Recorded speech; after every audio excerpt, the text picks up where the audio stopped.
What's going on, everybody? Welcome back to another episode of the Fantasy Football Busters podcast. We are recording this on, December 6th, Tuesday, December 6th. We're back at it for a Week 13 recap for you guys. My name is Eric. I'm here with my lovely co-host, Will. How you doing today, man? Dog, feeling great now that you're back, brother. I don't gotta do this shit by myself no more. That shit was terrifying. You did great. I don't know why you keep acting like it wasn't good. You did great on the solo pods. I'm proud of you, but I'm also glad to be back on here talking shit with you. Hell yeah, bro. We're the fantasy football busters, bro, not buster, you know? I can't just be out here busting by myself, you know? So I'm glad We're already I. starting with the bullshit. I was literally just about to say we just finished recording our news and injuries video. If you haven't seen that, go check it out. But we were being way too over the top, laughing and joking the whole time, just the way I like it. But I was gonna say we're dialed in, trying to be Dialed. more serious. But nah, fuck that. We're back at it. But yeah, so let's get into this week 13 recap. We got a lot of games to go through. We'll deliver you guys the fantasy content you are looking for. So we'll start out with that Thursday game. We had the Bills versus the Patriots. The Bills won 24-10. We saw a little bit of shakeup in the Buffalo backfield, which I'm excited to talk Hmm. about, and we saw Ramondre Stevenson continuing to do his thing. So, what were your biggest takeaways here? Yep, there was a pretty big shakeup in the Buffalo backfield that unfortunately with my fantasy team I wasn't patient enough to wait for it. I actually drafted this guy, I let him go quite a while ago, and I'm sure someone else is very excited to have them on their team. But it's Mr. Yeah, James Cook is looking like he could be not even re-emerging, emerging as the RB1 in Buffalo. He saw a season high 43% snap share with 20 touches. 6 of those were receptions, while Devin Singletary had a 44% snap share and 13 touches to James Cook's 20. That's kind of cool to see. We knew that some stuff would change after the bye week, but it's looking like it's a little bit more drastic than we thought even. yeah, And then moving on to the next piece for Buffalo, we got Mr. Josh Allen. Had a pretty down game, was only able to score 17 fantasy points this week. So you're hoping for a bounce back. Josh Allen, 17 points, also not bad. Not bad. But not the you worst. expect to see a little bit better out of him. Hopefully there is better coming later. And then Stephon Diggs, just extremely consistent doing Stephon Diggs things.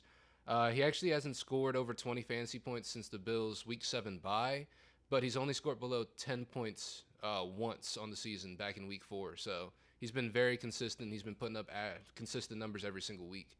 So Stephon Diggs doing great things out there for the Bills.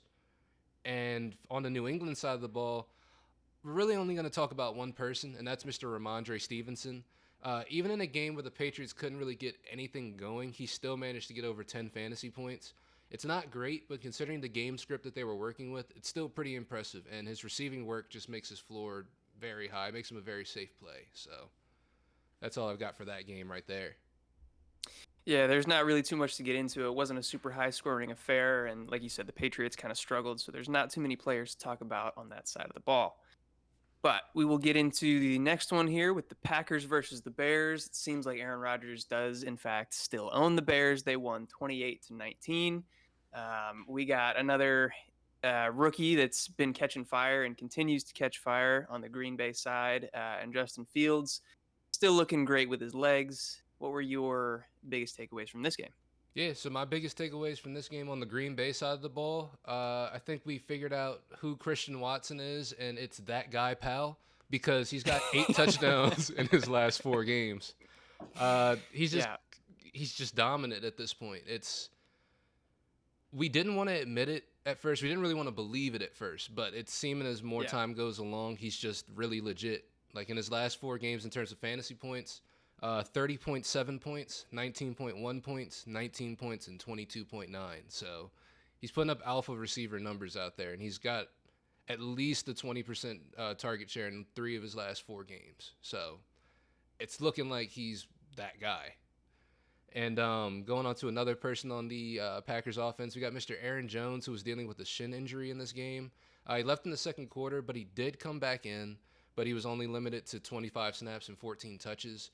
But A.J. Dillon actually ended up taking the lion's share of the backfield following this injury, getting 45 snaps and 21 touches. And he had his best fantasy finish of the season with 19.4 points. So Aaron Jones expected to be back, especially after the bye. After he gets a little bit of rest as well. But still very hopeful for AJ Dillon. People have given up on AJ Dillon to that he was at least a good running back. It still seems he is a good running back. He's just not getting played. So Yep. there's some news to be found in that somewhere. And on the Chicago side of the ball, Justin Fields broke off another long touchdown run, as Eric said, out there getting it done with his feet with 6 carries for 71 yards and a tug. Couldn't find the end zone through the air, but he still put up 19 fantasy points, so still a good game out of the youngin. And we got David Montgomery, had a pretty good game going 14 carries for 61 yards and a touchdown on the ground. He also saw 5 targets, but only turned that into 4 catches for 6 yards, so the usage is there through the air, just couldn't really do too much with it. And then Cole Kmet was on the field for 100% of offensive snaps. He also saw a team high in targets with 7. He finished with 6 receptions for 72 yards. And it seems as if as long as Justin Fields is healthy and on the field, you're going to keep starting Cole Kmet because he's one of his favorite targets out there. So while Aaron Rodgers is still the owner of the Bears, it looks like there are brighter days ahead for the Bears. 100%. Yeah, it seems like the team is in good hands with Justin Fields, and once they get him some serious weapons, they're hopefully gonna, grow with him and start to take off, be a better football team. Like you said, Cole Kmet, his usage has been very, very encouraging. You love to see that from him. And yeah, Christian Watson, like you said, I didn't want to admit it. I didn't think that he was all that good. It seemed like Alan Lazard was still kind of the wide receiver one as far as target share and snaps and stuff like that. But over these past couple of weeks, Christian Watson's starting to dominate there too. So it seems like he really is the truth. Yeah, he's been a dog. Yeah, Dog. it's pretty crazy. Dog. So let's get into this next matchup here: the Steelers versus the Falcons. This was not a fun game to watch. I don't know if anybody actually did watch it besides Steelers and Falcons fans, but Steelers edge out a victory in this one, 19-6. Deontay Johnson keeps being good, but not being good for fantasy at the same time. And Drake London had a little bit of a resurgence in this game. So what did you see in this one? Yep. So taking a look at the Steelers side of the ball, Pat Fryermuth last week had a really encouraging sort of usage rate. And he had 41% of his snaps from the slot last week. However, this week that number dropped down to 29%, and he also only played on 55% of the total snaps. But he saved fantasy owners because he had one long 50-plus yard catch. But his involvement in this game is a little concerning. But there's somebody else whose involvement, as you said, not concerning, but he just hasn't really been able to do too much with it, which is kind of weird. We got Deontay Johnson, who had a season high 46% target share last week, racking up 10 targets, but he only had 5 catches for 60 yards and still hasn't scored a touchdown this year on 105 targets. So That's insane. absolutely insane. But I will say that is something to look forward to next year, especially if this trend continues. You may be able to get Deontay Johnson on a pretty good discount, possibly. But, that's us looking forward. We'll talk about more of that shit. We'll get into the speculation side of things later, trust. I tried to get Deontay from you in Dynasty, and you weren't having it. Nah, bro, because I know, bro. I know. I know. We're on the same wavelength. Yeah. And then we got Najee, who suffered an abdomen injury last week, but it didn't seem to hold him back at all this week with 17 carries for 86 yards.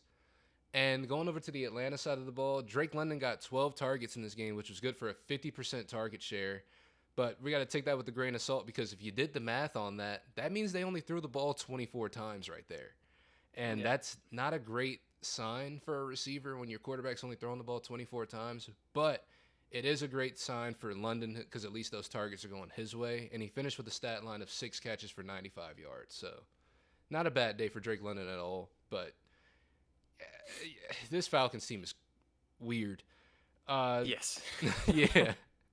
And then we got Cordarrelle Patterson and Tyler Algier just keep splitting touches, and neither of them are catching passes. So it just makes it tough to start either of them because it's a 50-50 split with no receiving work really going either way.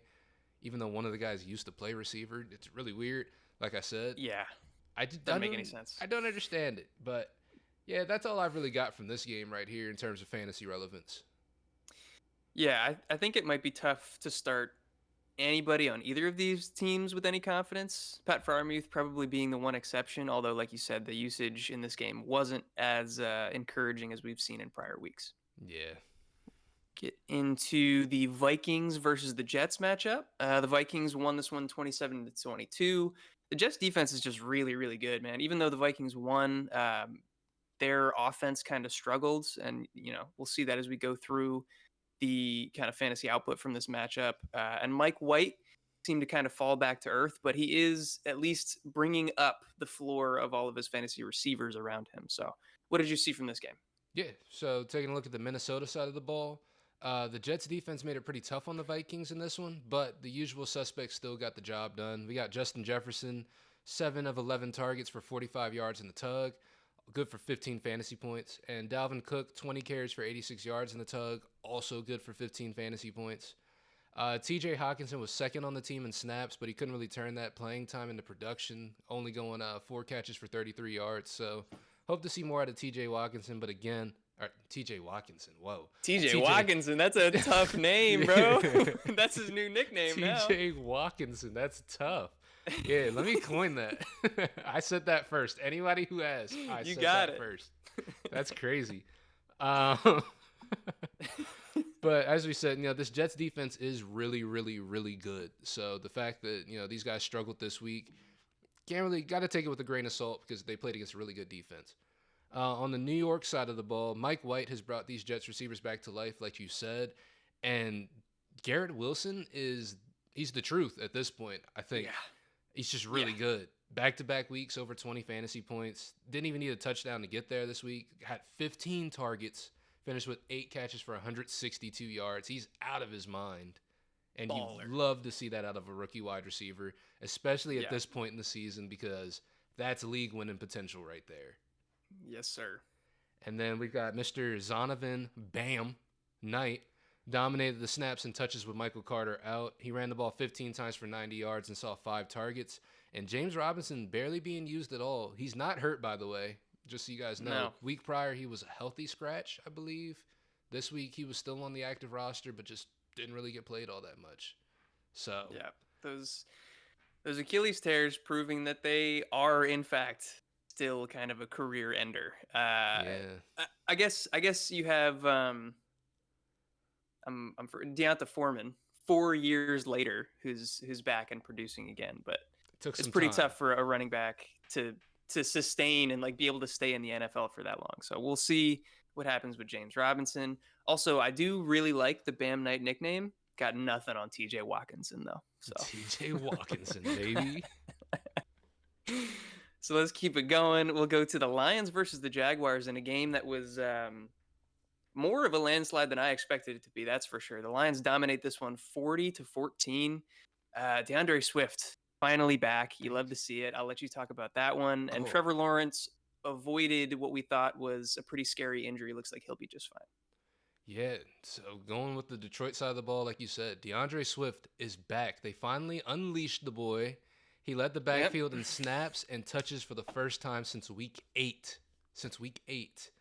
He went 14 for 62 and 1 touchdown on the ground, 4 for 49 through the air. And here's a fun stat. According to Jacob Gibbs on Twitter, he leads the league in targets per route run over the past month at 37%. So hopefully Swift can win some people fantasy championships down the stretch. And yeah, it's just great to see him back out there on the field and performing again, actually getting used. Yeah. And then moving on to the next piece for the Detroit, we got Amon-Ra, the sun god. Keeps doing things only sun gods can do. 12 targets, 11 catches, 114 yards, 2 tugs. He's so good. He's so good. He's just that guy. He's that guy. I love him. He's so good, dude. And he's so fun to watch play, honestly. He's so good. Yeah. And then also, I guess in other news as well, Jamison Williams was out here for this game too. He didn't play a whole lot, though. I think he only played like 8 snaps, something like that. But they're hoping to get him working up more and more. But yeah, Jamison Williams is back. Don't expect that to eat in the Amon-Ra St. Brown's role whatsoever. I wouldn't even expect it really to eat in the DJ Chark. I think the only person really affected is going to be Josh Reynolds, to be honest with you, in the long run. But hey, we'll see how it shakes out. But Amon-Ra is a fucking dog, dude. He's a beast. Yeah. Then on to the Jacksonville side of the ball. Trevor Lawrence couldn't quite keep his hot streak going. He really struggled in this one, only completing 55% of his passes. As Eric said, also went down with what looked like a scary injury, but was able to return to action in the game. Should be getting an MRI done soon on his foot, and we're going to see more about that. But things are trending in the right direction for him to still be out on the field. Uh, Travis Etienne was pretty disappointing in this one as well. He was on the field for 49 of 52 offensive snaps, but saw all of one running back touch. That's the glass half full take on it, but it's just the involvement's there. You just want to see him produce a little bit more. Right. And then Christian Kirk and Evan Ingram were the only bright spots on this team, really. Christian Kirk caught 6 of 8 targets for 106 yards, and Evan Ingram caught 5 of 7 for 30 yards in a tug. So good to see Christian Kirk go out there and ball like we thought he would, one of our guys, can't wait till the season One ends. of We our can officially guys. lock that in. But Yeah. You love to see it.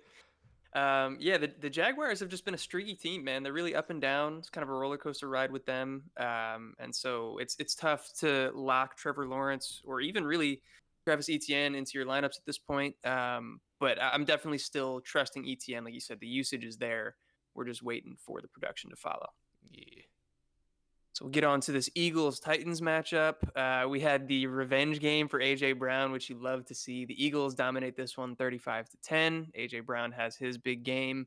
Traylon Burks, his replacement on the other side, actually did have an amazing touchdown grab, but then got hurt in the aftermath coming down with it and didn't return to the game. But aside from that, what were your biggest takeaways in this one? Well, it's like you said, of course, A.J. Brown had a huge bounce back game this week, and of course, it was for the revenge game against his old team. So one of the more brutal trades as of recently, honestly, in my opinion. It was just a weird one to see. But he took that, and he went 8 for 119 and 2 touchdowns and showed the Titans they never should have let him go, which, again, they shouldn't have. I don't understand why that happened, but, again, I digress. Devonta Smith also had a big game with 5 catches for 102 yards and a touchdown. He's been a lot more involved and more consistently involved with Dallas Goedert out, but Dallas Goedert might be back in the next week or two. So I guess that all kind of stands to be seen after Dallas Goedert does return because he was a big part of this offense. And Jalen Hurts was the QB1 on the week after finishing as the QB2 last week.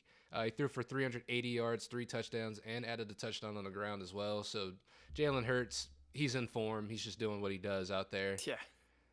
And on the Tennessee side of the ball, like you said, Mr. Traylon Burks had a really, really good touchdown grab in the first quarter, but it was only catch, 25 yards, touchdown. Unfortunately, took a shot. Did he take a shot or did he just fall? I don't remember. I think he It took a was shot. he got hit and then Yeah. also landed awkwardly, I think. Yeah, but as of right now, he's in concussion protocol, so we're waiting to see if he's going to clear that or not this week. So that's something to keep an eye out for it. So hoping for the best for Traylon Burks. And Chig Okonkwo is a name that's been on our dynasty radar for quite a while. But he's finally starting to get more opportunity. He led the team in receiving with 4 catches for 68 yards following the Traylon Burks exit. And Derrick Henry was completely shut down by this Philly front 7, which makes sense because that front 7 is really good. He only managed 11 carries for 30 yards, so the Yeti, not super effective. This has been not a great year for Derrick Henry, really, all in all. He's had some really good games and some good spots, but as a whole, I feel like he's gotten shut down a lot more this year than any other year. Especially these past 4 weeks, he's had like 2 decent games and then 2 just total duds. It's been unfortunate, especially kind of late in the season when you expect him to pick up. So we'll see if he can bounce back from that. And yeah, I wanted to throw Chigo Konko in there for any of the dynasty nerds out there that have been, scrounging the dynasty waiver wire. He's a super athletic tight end originally out of Maryland, who just hasn't really gotten the opportunity, but flashed in limited opportunity that he's had so far this season. And like you said, he led the team in receiving this week. So that's really encouraging going forward. He did come out of Maryland. I forgot about that. Yeah, man. Hey, look at that. Hometown boy. Sheesh. Yes, sir. So we'll get into our next matchup here. The Browns versus the Texans. The Tickler. He's back. The Browns somehow won this game 27-14 without scoring an offensive touchdown. Thanks, Deshaun. And yeah, I can't wait to hear what you have to say about this. Nah, man. I mean, we're gonna start this off with a bang. We're on the Cleveland side of the ball, bro. The Tickler is back, and I am so happy to report that he played like shit. Oh my god. There was nothing that made me more happy than going back to check that and be like, oh man, Deshaun Watson, he's not no touchdowns? Oh, sick. Oh, an interception? Awesome. It's just it's such a I feel like I'm a hater, bro, but nah, bro. Like fuck that guy. Fuck that guy.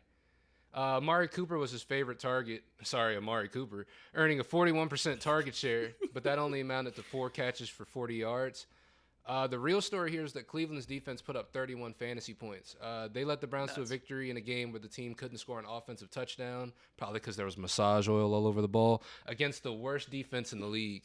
So the Browns out there able to get it done in spite of the shithead they have back there at quarterback. So shout out to Yes. the Cleveland Browns defense. Shout out to Nick Chubb. Shout out to Amari Cooper, Donovan Peoples-Jones, David Njoku, pretty much everybody except for the tickler. Shout out them. And moving on to the Texans side of the ball, Dameon Pierce finally stopped his string of really, really bad games with 18 carries for 73 on the ground. Also caught 3 passes for 22 yards. And Nico Collins earning quite a bit of targets. Unfortunately, on this Texans team, that hasn't really meant much this year, but he saw another 11 targets this week. He was only able to bring in 3 of them, though, but he did manage to score. Brandon Cooks he didn't play in this game at all. There's been a lot of back and forth between him and the team as well. So to be honest with you, this is all speculation, of course. I can't prove any of this, but I wouldn't be surprised to see Brandon Cooks not play a whole lot for the rest of the season going forward. And Nico Collins, with that being said, even with Brandon Cooks on the field, was getting more of that alpha role in this offense. So maybe Yeah. the Nico Collins show going forward, or it should be the Nico Collins show going forward. Yeah, like you said, even if Brandon Cooks is out there, and when he has been out there, Nico Collins is still earning like double-digit targets per game. It seems like so really good to see from him. Just sucks that the Texans are so bad and their quarterback situation is so bad that it hasn't led to much fantasy production for him. But hopefully that'll turn around in the future. We get into the Giants versus the Commanders game, man. I feel like we let one get away. Should have been a win, but we tied 20-20. Um, I don't know. There's not a ton to talk about, honestly, in this game. The wide receivers for the Commanders had a pretty good game, which you like to see. Saquon did his usual thing, even against tough Washington run defense. But yeah, I'll let you get into the details of this game. That's a bet. On the New York side of the ball, we got Isaiah Hodgins was the wide receiver that scored, but Darius Slayton was the one that became the clear wide receiver 1 for the Giants this week. He saw 8 targets and 6 catches for 90 yards. So Darius Slayton, super involved. If he's out there on waivers, like we've said before, go pick him up because he does have a role in this offense. Daniel Bellinger's involvement was also notable in his first game back after his eye injury. He was on the field for 64 of 66 offensive snaps, but only really turned that into a 5 catch for 24-yard stat line. But like we said, the involvement is there. So somebody else to look at as well. And Saquon, not really efficient against a good Washington run defense. I think right now we're ranked like 8th in the NFL for run defenses. Yeah, It might even be higher than that. I don't know. No, I think it's I think 8th. we're I think we're definitely 8th in run defense and 10th in pass defenses. I think. yeah, and we're rising, and also we're gonna get Chase Young back soon, so we'll see if that makes any impact. Yeah, we'll see if that makes the difference. But yeah, Saquon still able to make something happen for fantasy at least. Not super efficient. With 18 carries, 63 yards, 1 touchdown on the ground, and 5 catches for 18 through the air. And on the Washington side of the ball, just about all the Commanders' wide receivers had a good game, which is not something I can say too often. Uh, Yeah, Terry McLaurin led the way with 20.5 fantasy points on 12 targets, 8 receptions, 105 yards, and a touchdown. And Curtis Samuel and Jahan Dotson both looked good as well, but Dotson found the end zone off of a beautiful catch and spin move. That spin move was crazy. Uh, yeah, so he had the better day out of the two of them. And this is Dotson's first good game back, like since week 4 before he hurt his hamstring. So that's very encouraging going forward. He was also pretty heavily targeted. I think he got like 8 or 9 targets as well this game. yeah. So pretty Hmm. involved. And Antonio Gibson had the most running back snaps, but Brian Robinson absolutely dominated touches out of the backfield with 23 to Gibson's 11. I'm a big proponent, as I said last week, that the first couple of games Brian Robinson was back was really his preseason, whereas now he's in full season like swing now, and he is performing really well at this point. So that is good Yeah. to see out of him. Yep. Totally agree there. I did want to throw, like you said, Daniel Bellinger's involvement in there, even though his stat line wasn't great. I just think with a tight end in the landscape for fantasy that we have for tight end right now, somebody who's on the field for basically 100% of offensive snaps and is getting targets is somebody that should be on your radar. So definitely check him out because this was his first game back in a while from his eye injury. We get into another game that I'm excited to hear what you have to say for the Ravens versus the Broncos in an absolute snooze fest. The Ravens barely win this one 10-9. I guess it was exciting at the end with the Ravens pulling it out at the end, but these teams are bad, man. The biggest news, Lamar Jackson goes down with a knee injury. Cortland Sutton also goes down with a hamstring injury. What do you have to say fantasy wise, though? Fantasy wise, on Baltimore side of the ball, we've got, like you said, Lamar Jackson hurt his knee. We don't really have a clear timetable for his injury yet. We've been told that it's at least speculated that it's a PCL sprain, and we are still trying to get a timetable on it. They're saying it's unlikely that he plays this week, but going forward from that, who knows? I think he's Yeah. considered week to week as of right now. Yeah. We also went more in depth on a Mm-hmm. lot of these injuries, including Lamar, in our news and injuries video. So if you're interested, check that one out too.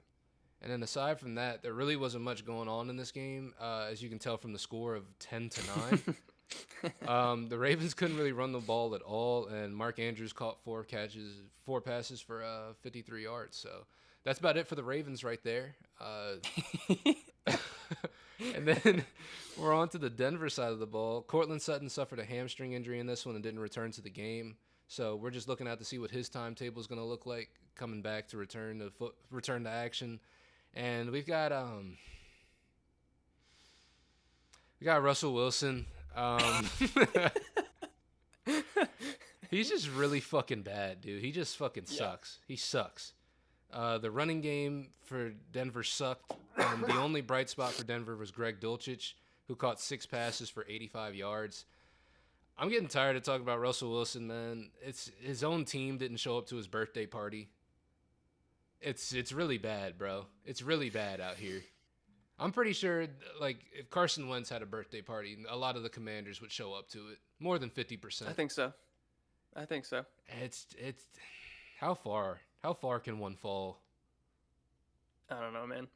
I thought it was funny. My friend Vishy, we were talking about this game because he's a Ravens fan, and he was saying that the Broncos have reached such a low. At this point, we should start removing letters from their name until they improve. So they are now the Broncos.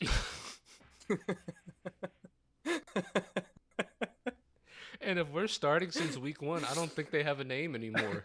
No, they're just the Denver Blanks. But starting now, they are the Denver Broncos because I think that's fucking Denver hilarious. Broncos is fucking crazy. They're That just really we get bad. their logo shouldn't be the stallion or whatever. The Bronco. I'm dumb as fuck. The Bronco anymore. It should be that meme of the dog, the bonk dog, Bonk. and they're the Yeah. Broncos. Nah, I fuck with All right. that. Enough with my hard-hitting analysis. We'll get on to the next game. 49ers versus the Dolphins. I expected this one to be a little bit tighter, just considering the coaching mindsets here in Mike McDaniel versus Kyle Shanahan. I thought it was going to be pretty evenly matched. They were going to know what was coming from each side of the ball. But the 49ers pretty much dominated this one 33-17. We had some more key injuries to talk about in this game, but I'll let you get into it. All right, sounds good. We got on the San Francisco side of the ball, we got Mr. Jimmy Garoppolo suffered a foot injury in the first quarter, and it's been speculated at least that his season is over. Again, in our injury recap, we sort of talked about this more in depth, but it was feared that he suffered a Liz Frank injury, but it's looking like it may not have been that. So, further testing is going to happen. We don't know if that means he'll be back this season, but at least it's not as serious as a Liz Frank, so that is at least positive going forward. And the 49ers are now down to third string quarterback Brock Purdy. And I believe they signed the wily vet Josh Johnson. So those are their 2 quarterbacks they're working with right now. We got Mr. Christian McCaffrey, who has been surprisingly inefficient since he's gotten to San Francisco. But he's still delivering for fantasy with 17 carries for 66 on the ground. And leading the team with 8 receptions for 80 yards and a touchdown through the air. So what he isn't doing in the run game, he is making up for in the passing game at least. We got Mr. George Kittle, led the team in snaps, but only saw 3 targets, so disappointing day for George Kittle. And Brandon Ayuk continues to lead the wide receivers in snaps and routes run. But, newsflash, someone that Mike McDaniel speculated that, Kyle Shanahan was kind of gaming him with throughout the week. Debo Samuel did play this game, and he out-targeted and out-produced Brandon Ayuk this week. Mike McDaniel, I don't know if you saw that tweet or that report, Mm-mm. but Mike McDaniel was like talking. He was like, "Nah, I think Kyle Shanahan's BSing me with this whole Debo thing. Like, I think he's gonna be out there." He's like, "I think they just want me to think he's not gonna play this week, but he is," and he was That's right. funny. And on the Miami side of the ball, we got Mr. Tyreek Hill. He don't give a fuck about your number one defense because he's still going Nope. to get 13 targets, turn that into 9 catches, 146 yards in a tug because he's just that good. Maybe Patrick Mahomes was holding back Tyreek Hill. Let's talk about it. We got Even though he's on his MVP season too. bullshit. They're both balling. They are both thriving, so it's good to see that, Jalen Waddle also battling an injury throughout the game, so he wasn't really able to do much. He referred to it as, just part of the game, and he should be there next week, but we'll see what the team says because we don't really trust players with their news on injuries. Yeah. And although neither of them could really get anything going on the ground, it's notable that Raheem Mostert out-snapped and out-touched Jeff Wilson for the first time since Wilson joined the team. We thought that they were just kind of going to hand the reins over to Wilson, and that has turned out to not be the case. So, yeah, we're going to have to keep an eye on that running back situation. And Raheem Mostert, not useless in fantasy anymore, I guess. We don't really know. Not dead yet. Yeah, he ain't dead yet. Yeah. As Aaron Rodgers would say. But yeah, I don't have too much to add there. We'll keep it rolling on to the next matchup with the Seahawks and the Rams. This was a tight one. Seahawks take the W 27-23. More injury news again. We got Kenneth Walker going down in this one. And the Rams are still terrible. So yeah, what do you got to say from this game? Yeah, so this is another one of those weird games. So we got Kenneth Walker who went down this game due to an ankle injury that kept him out for the rest of the game. And if you guys want more news on the ankle injury, check out the news and injuries because I don't really want to get into it all here, but we definitely talk about it in length over there. So check that video out for sure, and you'll get a little bit more insight. It's very confusing. Yeah. So go check that one out for clarity. So moving forward, without Kenneth Walker, the Seahawks just had to really air it out to Metcalf and Lockett, who both had incredible and almost identical stat lines. So Tyler Lockett, 9 catches, 128 yards in the tug. DK Metcalf, 8 catches, 127 yards in the tug, both just getting it done. And Noah Fant also played really well, earning 5 targets, catching 4 of them for 42 yards and a touchdown as well. So, and you started him in our fantasy league. What a bold move. I did start him. That was nice. Yeah, I was proud of that one, honestly. I was like, yeah. That was good. Appreciate it, man. Thank you. Yeah.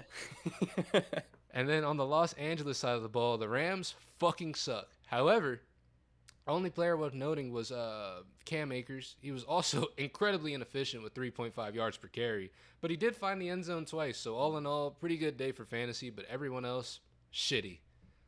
That's it. That's the news for the Rams. That's all that needs to be said. Let's keep it moving. We're on to the Raiders and the Chargers, a couple teams that I also don't really understand. Somehow the Raiders won this one 27-20. Are the Chargers good or bad? I don't really know. I'm not sure at this point in the season, even 13 weeks in, that we've figured it out. I think it was somebody, I can't remember what the exact quote was because it was a 2-sided quote.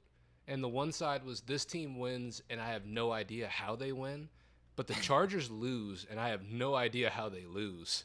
Yeah. That sums it up right there. Yeah. That seems good. Because it's just like the Chargers should be better than this. Justin Herbert's better than this. 100%. I don't understand how he hasn't had a winning record his whole career in the NFL yet. He's either been 500 or he's had a losing record. It's wild. But yeah, as far as fantasy implications, I'll let you get into it. The Raiders, man, they got a pair of studs. Yeah, the Raiders are rolling. At least their fantasy studs are rolling. Yeah. Even though the Raiders aren't that good, they still have 2 of the best weapons in all of fantasy in Josh Jacobs and Devontae Adams. Jacobs, 26 carries, 144 yards and a tug. Still holds the RB1 crown in fantasy. Devontae Adams, 12 targets, 8 catches, 177 yards, 2 touchdowns. Christ. That's another 30 bomb. He now takes the crown and is the new fantasy wide receiver 1. These guys aren't. Devontae Adams is not human. He's proven that at this point. It doesn't matter who's throwing him the ball. He's going to get his regardless. Josh Jacobs has told me effectively to shut the fuck up this year because he's a dog. It's just these 2 guys, start him, set him, and forget him. It's just easy. It's the Oh yeah. easiest start ever. Going over to the Chargers side of the ball, though, the Chargers could not run the ball at all, so they had to do everything through the air. Keenan Allen looks like he's all the way back as he led the team in snaps, routes run, and targets, and he finished the day with 18 fantasy points, so super encouraging to see there. Austin Eckler, 5 for 67. Josh Palmer, 7 for 60, and Gerald Everett, 5 for 80. All had decent days through the air. That 5 for 67 through the air for Austin Eckler really saved his day because, as we said, he could not get anything going on the ground. This team couldn't really at all. So it's crazy, and maybe this team will be better next year. They did go through a lot of injury woes and stuff this year, but like I just don't know, man. I don't know. I wonder if we're going to see some coaching changes. We thought that Brandon Staley was a sharp. Turns out he's a fake sharp. Mm-hmm. And yeah, I wonder if anything changes there, whether it be head coach or offensive coordinator, because it does seem like they're kind of holding back Justin Herbert a little bit. Yeah, I would definitely agree We with that. Yeah, we'll go into another matchup between some juggernaut quarterbacks, is what Justin Herbert should be. We had the Bengals and the Chiefs in a really tight game, really entertaining one. The Bengals take dub 27-24. Um, I pose an interesting question in this one. Is Samaje Perine better than Joe Mixon? It's a joke. Joe Mixon is better, but very interesting stats to talk about there. And then just a little bit disappointing on the Kansas City side with Mahomes and Kelsey. But I'll let you get into the specifics there. Yeah, so we're gonna go ahead and jump right into that Samaje Perine Joe Mixon debate. According to JJ Zakariason, what a name. Z- it is spelled super weird. Zacharyson is how you say it. Zacharyson. Yeah, that's yeah. Yeah. Wait till you guys see this spelling. If you see it on Twitter. Samaje Perine over the last 2 weeks, 92.5% running back rush share per game, 21% target share per game, 20.4 PPR points per game, 2 top 10 games. Joe Mixon, when healthy this season, 85.4% running back rush share per game, 14.9% target share per game, 19.1 points PPR points per game, 2 top 10 games. I mean, if you look at those stats right there, If you look at that, one person's a little bit better than the other. But it's more of an efficiency standpoint. It's one of those efficiency things. But yeah, it's like you and said. small sample size too. We're going like full season for Mixon versus Yeah, the last two games. Yeah, it's like I you just thought said. it was interesting to note for sure. Definitely interesting to look at. And then we got Mr. Jamar Chase, who's back. I had my doubts as to whether he would be able to come back at full wide receiver one He stud looked great. status, and he did it. He Yeah, looked great. he was the third amongst wide receivers in snaps and routes run, but he led the team in targets, receptions, and yards with 7 catches for 97 yards. So, yeah, Jamar Chase, that guy. Doesn't matter. He could have a broken hip. Doesn't matter. He's still going to go out there and be a dog. Yeah. On the Kansas City side of the ball, Mahomes and Kelsey both somewhat disappointing performances, considering what we're used to from them at least. Right. Mahomes only completed 16 passes, so none of the wide receivers really produced in this one. So disappointing day through the air for Kansas City. Isaiah Pacheco, however, delivered for fantasy. Split snaps evenly with Jerick McKinnon, but saw most of the touches out of the backfield, going 14 carries for 66 yards and a touchdown. So Isaiah Pacheco starting to arise towards the end of the season as somebody who's a running back to look at. And another game where Clyde Edwards-Helaire doesn't really see the field too much. Interesting. Isn't he still hurt though? Not that it would have mattered. I'm not trying to, I'm not trying to go against your point because I agree with you. Clyde sucks, but I think he might still be dealing with that ankle injury. I mean, that's what they're gonna tell us, you know. You know what I'm saying? I'm joking. They just told us he is on injury. IR, so he literally couldn't be on the field. Literally not. Yeah. Okay. He literally couldn't be. Still. I'm being a dickhead, but Yeah. this is how the team should be right here. Is all I'm saying. Yeah. Yeah. Well said. Well said. Let's get into this Colts Cowboys matchup, which was a game all the way into the fourth quarter. It was a 2-point game, literally 21-19 heading into the fourth quarter. And it ended with a Cowboys victory of 54 points. 54-19. They just mollywopped the Colts. We were joking before we got on air that like it seemed like they were running just an offensive practice and the Colts just decided to show up and spectate in the fourth quarter. That was crazy.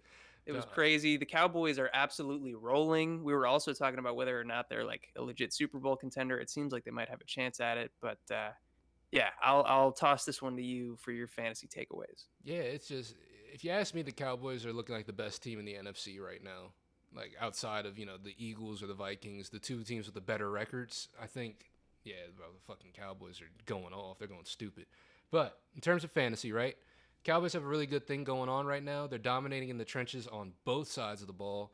Offensively, no one can really stop the run game, and I think they're only going to get better because someone just got activated. Who was it that just got activated? Or they opened up their 21-day window. The Cowboys just opened up the window. I think Tyron Smith. Oh, did they? I Is he think going to they be back just now? opened the window for him today. So he Damn. might Okay. be back very soon. So if that's the case, they're going to only get even better. So we got Jason Peters has been balling in his absence too, though. So like it honestly, they're good no matter what. yeah. And then we got Tony Pollard and Zeke combined for 29 carries, 5 receptions, 197 total yards, and 3 touchdowns. So yeah, that two-headed monster in the backfield is getting it done 100%. And we got CeeDee Lamb continuing his hot streak with 5 catches, 71 yards, and a touchdown. Scored the first touchdown of the game. And Michael Gallup didn't really rack up as many yards with 23, but he also scored twice. He also had, I believe, 7 targets this game as well, 7 or 8 targets. So very involved. Michael Gallup starting to get back to 100% like we talked about last week. So very encouraging Yep. things going forward for this Cowboys team. Over to the Indianapolis side of the ball, Jonathan Taylor's usage is very encouraging. He had a decent game against maybe the best defense in the league and dominated running back snaps and routes run in the process. So brighter days are definitely ahead for Jonathan Taylor. And Alec Pierce was the only wide receiver that really produced for fantasy, catching 4 out of a team high 8 targets for 86 yards and a touchdown. Nobody else really able to get anything done. Matt Ryan, not that good. So, yeah, that's all I really got for that game right there. Yeah, not that I'm in any way, shape, or form trying to support Matt Ryan, but it's pretty tough to do anything against this front seven and even That the is true. secondary too. That whole team is just balling. Yeah, So they're on fire as of late. It's yeah. insane. So we'll get into our last matchup of the day. This was last night's game, the Monday night game. The Bucks somehow magically pull out a victory over the Saints in the final moments. Um, I, did you watch this game? I didn't actually. I didn't catch any of this game to be honest with you. I saw some of Okay. the highlights. Like I saw the game-winning touchdown for Rashad White and all that, but nothing else really. Yeah. The Saints, so like they really should have won this game. Taysom Hill had a huge drop on third down that would have sealed it. They would have won the game. I don't know. There were so many opportunities I felt like for the Saints team to kick a field goal, get into field goal range, whatever the case was, and win this game, and they just couldn't do it. And of course, Tom Brady has a magical fourth quarter to pull them back into it. So I'll let you get into the fantasy ramifications. Sounds good. On the Tampa Bay side of the ball, if the Bucks keep trailing late into games like this, both Lenny and Rashad White could potentially be fantasy viable. It seems. Neither of them really did too much on the ground, which is to be expected against the Saints' run defense. They're really good. But they both caught 6 passes, and Rashad White scored the game winner off a reception at the very end of the game. You know, Tom Brady doing what he does with game-winning drives. Also 3-1 since the divorce, but hey. Chris Godwin saw a team-high 13 targets, caught 8 of them for 63 yards.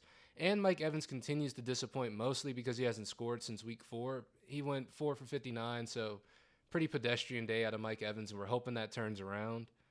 And Cade Otton also got targeted pretty heavily late in this game and scored. He went 6 for 28 in the touchdown. It seems like in high pressure situations, Tom Brady does look towards Cade Otton and the tight ends a lot more. It does kind of seem like that. I will note, Uh and huh. this has been pretty important. Cameron Brate didn't play in this one due to an illness, and it Mm. seems like Kate Otten typically does well when Cameron Brate is out. For some reason, the team just trusts Brate more.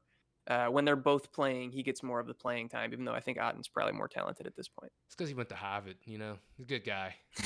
And then on the Good point. Good point. yeah.